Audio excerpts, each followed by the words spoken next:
Hello guys, कैसे हो आप सभी लोग। तो दोस्तों, हमारे जीवन में कुछ बातें ऐसी होती हैं हमारे और यूनिवर्स के बीच ही रहनी चाहिए। इन बातों को गुप्त रखना न केवल हमारे आध्यात्मिक जीवन के लिए महत्वपूर्ण है, बल्कि हमारे व्यक्तिगत जीवन के लिए भी अत्यंत आवश्यक है। हम सभी जानते हैं कि जीवन में कुछ बातें ऐसी होती हैं जो सिर्फ हमारे और यूनिवर्स के बीच रहनी चाहिए, लेकिन कई बार अज्ञानता या भावनाओं के प्रभाव में आकर हम इन बातों को दूसरों के साथ शेयर कर देते हैं, जिसका परिणाम हमारे जीवन में बुरा प्रभाव डालता है। यूनिवर्स हमें सिखाता है कि हमारे जीवन की कुछ बातें इतनी पवित्र और निजी होती हैं कि उन्हें किसी के साथ शेयर करना हमारे और यूनिवर्स के बीच के गहरे संबंधों को कमज़ोर करता है। इसलिए हम ऐसी 5 बातों की चर्चा करेंगे जिन्हें हमें हमेशा गुप्त रखना चाहिए। हम ये भी जानेंगे कि अगर हम ये बातें दूसरों को बताते हैं तो इसके क्या परिणाम हो सकते हैं, और अगर नहीं बताते हैं तो हमें क्या लाभ मिलता है। तो वीडियो को लाइक कीजिए और वीडियो बिना स्किप किए आखिरी तक जरूर देखिए। तो चलिए जानते हैं उन 5 बातों के बारे में जो यूनिवर्स के अनुसार किसी को नहीं बतानी चाहिए। तो दोस्तों, पहली बात जो हमें किसी को नहीं बतानी चाहिए वो ये है कि आपकी अपनी प्रार्थनाएं। जी हाँ दोस्तों, प्रार्थना एक बहुत ही व्यक्तिगत और गहरी भावना है जो सीधे आपके दिल से निकलती है और यूनिवर्स तक पहुंचती है। आप कैसे प्रार्थना करते हैं, यह आपके और यूनिवर्स के बीच का एक पवित्र संवाद होता है। यह एक ऐसा समय है जब आप अपनी आत्मा की गहराइयों से यूनिवर्स से बातें करते हैं। कौन से शब्द यूज़ करते हैं, यह भी आपके और यूनिवर्स के बीच की एक निजी बात है। हर शब्द, हर भावना, हर विचार जो आप प्रार्थना में व्यक्त करते हैं वह यूनिवर्स के लिए विशेष होता है। कई बार लोग अपनी प्रार्थनाएं दूसरों के सामने दिखाते हैं, कहते हैं, जिससे उनकी पवित्रता चली जाती है। लेकिन याद रखिए, सच्ची प्रार्थना वो होती है जो दिल से निकलती है और यूनिवर्स तक पहुंचती है, ना कि लोगों के कानों तक। ये आपके और यूनिवर्स के बीच का एक पवित्र संवाद है। प्रार्थना हमारे और यूनिवर्स के बीच का एक निजी संवाद है। जब हम प्रार्थना करते हैं तो हम अपने दिल की गहराइयों से यूनिवर्स से बात करते हैं। यूनिवर्स के अनुसार जब तुम प्रार्थना करो, तुम अपने कमरे में जाओ और दरवाज़ा बंद करके छुप कर करो, और तुम्हारे परमेश्वर जो छुपे में देखते हैं तुम्हें, वह प्रतिफल देंगे तुमको। इसका मतलब है कि हमारी व्यक्तिगत प्रार्थना किसी और को नहीं बतानी चाहिए। अकेले में जाकर प्रार्थना करनी है। ऐसा करने से प्रार्थना की पवित्रता बनी रहती है और हमारा संबंध परमेश्वर के साथ मजबूत होता है।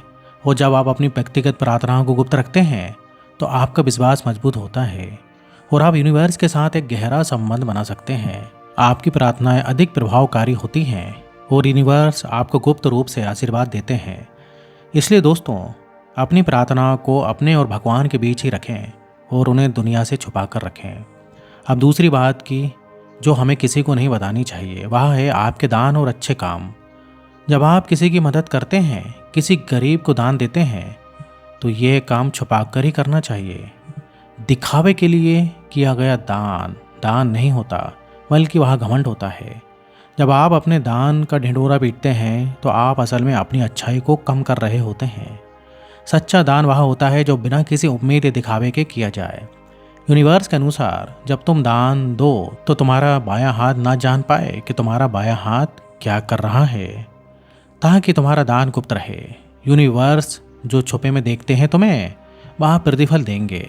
इसका मतलब है कि हमें अपने दान और सेवा का कार्य को गुप्त रखना चाहिए।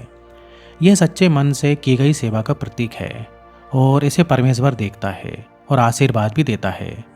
जब आप किसी की मदद करते हैं तो उसका ढिंढोरा पीटने की बजाय उसे यूनिवर्स और अपने बीच ही रहने दें।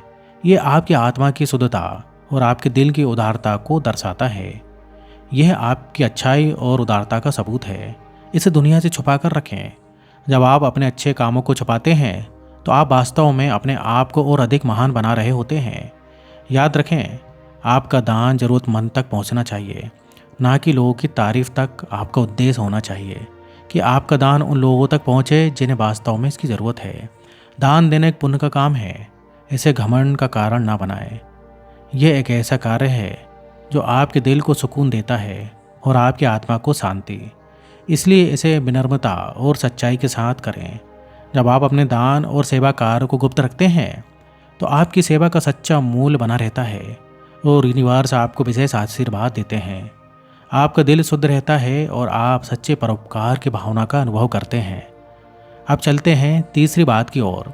तीसरी बात जो हमें किसी को नहीं बतानी चाहिए वह है आपके व्यक्तिगत संघर्ष और कमजोरियाँ।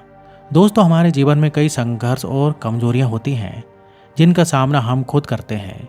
यूनिवर्स हमें सिखाता है कि हमें अपने संघर्षों और कमजोरियों को परमेश्वर के समक्ष रखना चाहिए और उनसे मार्गदर्शन प्राप्त करना चाहिए।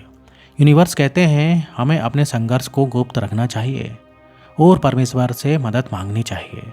ऐसा करने से हमें आंतरिक शक्ति मिलती है और हमारा विश्वास और मजबूत होता है। अगर आप अपने संघर्षों और कमजोरियों को हर किसी से शेयर करते हैं तो लोग आपकी समस्याओं का गलत फ़ायदा उठा सकते हैं। वे आपकी कमजोरियों का मजाक बना सकते हैं और आपके आत्मविश्वास को कमज़ोर कर सकते हैं। इससे आपका मानसिक और भावनात्मक स्वास्थ्य प्रभावित हो सकता है। जब आप अपने संघर्षों और कमजोरियों को गुप्त रखते हैं तो आप आंतरिक रूप से मजबूत होते हैं और आपका आत्मविश्वास बढ़ता है। आप यूनिवर्स के साथ एक गहरा संबंध बना सकते हैं और उनकी मदद और मार्गदर्शन प्राप्त कर सकते हैं। अब चलते हैं चौथी बात की ओर। चौथी बात जो हमें किसी को नहीं बतानी चाहिए वह है अपने सपनों और अपने गोल। आप लाइफ में क्या करना चाहते हैं, आपके लक्ष्य क्या हैं, आपकी इच्छाएं क्या हैं, ये सब आपके दिल में रहना चाहिए। जब तक आप उन्हें पूरा ना कर लें, अपने सपनों और लक्ष्यों को अपने तक ही सीमित रखें, क्योंकि ये आपको प्रेरित रखता है। जब आप अपने लक्ष्यों को दूसरों के साथ शेयर करते हैं तो आप अनजाने में अपने ऊपर एक अतिरिक्त दबाव डालते हैं। अपने लक्ष्यों को सबको बताकर आप न केवल बहुत प्रेशर में आ जाते हैं बल्कि दूसरों की नकारात्मक ऊर्जा का भी सामना करते हैं। ये नकारात्मक ऊर्जा आपके विश्वास को कम करती है और आपके सपनों को पूरा करने में बाधा डाल सकती है। कई बार लोग आपकी सफलता से जलते हैं और आपके लक्ष्यों को जानकर आपको नुकसान पहुंचाने की कोशिश भी कर सकते हैं। ये जलन और ईर्ष्या आपके लक्ष्यों को विफल करने के लिए विभिन्न तरीकों से प्रकट हो सकती है। इसलिए अपने लक्ष्यों को सीक्रेट रखें और उन्हें तब तक शेयर न करें जब तक आप उन्हें पूरा करने के लिए तैयार ना हो जाएं। ये गोपनीयता आपको अपने लक्ष्यों पर ध्यान केंद्रित करने में मदद करेगी और आपको भारी हस्तक्षेप से बचाएगी। याद रखें, काम करने से पहले उसके बारे में बात करना सफलता की राह में रुकावट पैदा करना होता है। जब आप अपने लक्ष्य को गुप्त रखते हैं तो आप अपने आप को चुनौतियों और बाधाओं से बचाते हैं जो अन्य लोग आपके रास्ते में डाल सकते हैं। अपने लक्ष्यों को पूरा करने के लिए एक स्पष्ट और केंद्रित दृष्टिकोण बनाए रखें और अपने सपनों को साकार करने के लिए पूरी मेहनत करें। अंत में जब आप अपने लक्ष्यों को प्राप्त कर लेते हैं तो वह खुशी और संतोष अद्वितीय होती है। यह आपकी मेहनत और समर्पण का प्रमाण होता है। इसलिए अपने सपनों और अपने लक्ष्यों को गुप्त रखें और उन्हें पूरा करने के लिए पूरी मेहनत करें। अब चलते हैं पांचवी बात की ओर। पांचवी बात और आखिरी बात जो हमें किसी को नहीं बतानी चाहिए वह है हमारे व्यक्तिगत संबंध और विश्वास। दोस्तों, हमारे व्यक्तिगत संबंध और विश्वास हमारे जीवन की नींव होते हैं। इन्हें हमें गुप्त रखना चाहिए और दूसरों के साथ शेयर नहीं करना चाहिए। यूनिवर्स के अनुसार जो चुगलखोर होते हैं वह भेद प्रकट करता है, परंतु जो विश्वास योग्य हैं वह बात को छुपाए रखता है। इसका मतलब है कि हमें अपने व्यक्तिगत संबंधों और विश्वासों को गुप्त रखना चाहिए। ऐसा करने से हमारे रिश्ते मजबूत होते हैं और हमारा विश्वास बना रहता है। अगर आप अपने व्यक्तिगत संबंधों और विश्वासों को हर किसी के साथ शेयर करते हैं तो लोग आपकी भावनाओं को गलत फ़ायदा उठाते हैं। इससे आपके रिश्ते में दरार आ सकती है और आपका विश्वास कमज़ोर हो सकता है। जब आप अपने व्यक्तिगत संबंधों और विश्वासों को गुप्त रखते हैं तो आपके रिश्ते मजबूत होते हैं और आपका विश्वास बना रहता है। आप अपने संबंधों में ईमानदारी और सम्मान का अनुभव करते हैं और आपके रिश्ते में स्थिरता आती है। तो दोस्तों, यह थी वह 5 बातें जो हमें यूनिवर्स के हिसाब से कभी किसी को नहीं बतानी चाहिए। इन बातों को अपने जीवन में उतार कर आप न केवल एक अच्छे इंसान बन सकते हैं बल्कि अपने जीवन को और भी शांत और सफल बना सकते हैं। याद रखें, ज्ञान को समझना ही काफ़ी नहीं है, उसे अपने जीवन में उतारना भी होगा। यदि आप भी यूनिवर्स के मार्ग पर चलते हैं तो वीडियो को लाइक करें और चैनल को सब्सक्राइब करें। तो फिर मिलेंगे नेक्स्ट वीडियो में, और यहाँ तक वीडियो देखने के लिए आपका बहुत बहुत धन्यवाद।